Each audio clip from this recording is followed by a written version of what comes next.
Fermée par anticipation depuis le premier trimestre à cause de la montée des eaux, l'école dans les zones inondées tarde encore à s'ouvrir, toujours à cause de la présence des eaux dans les salles de classe.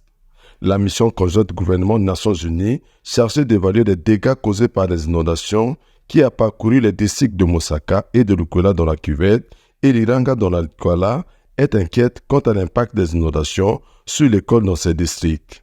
Bien que les eaux commencent à se retirer, les cours dans les zones inondées sont encore loin de reprendre. Nous avons vu la localité de Mosaka qui est toujours sous l'eau et nous sommes passés dans la localité de Lukolela.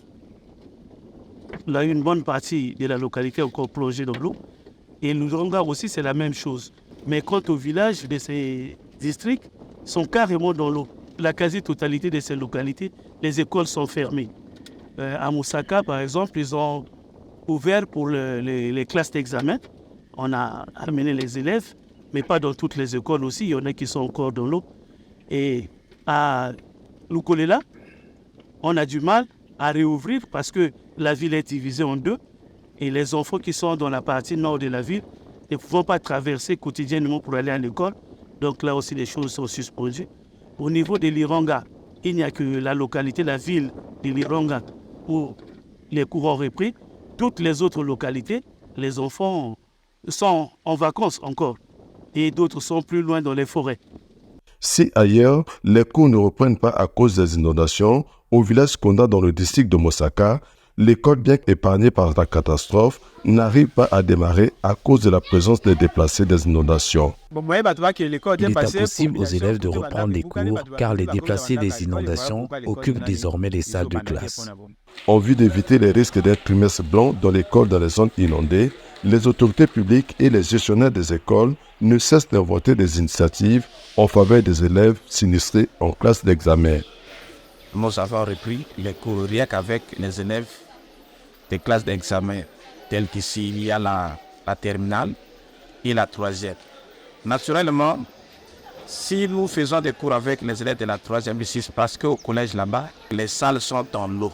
Si le gouvernement ne prend pas vraiment des dispositions, Makuti pour risque de connaître un trimestre blanc. Parce qu'à cet lieu-là, je ne sais pas, l'eau va se retirer quand. Et tous les établissements sont envahis du préscolaire au lycée. Donc, que j'avais souhaité que, à ce niveau-là,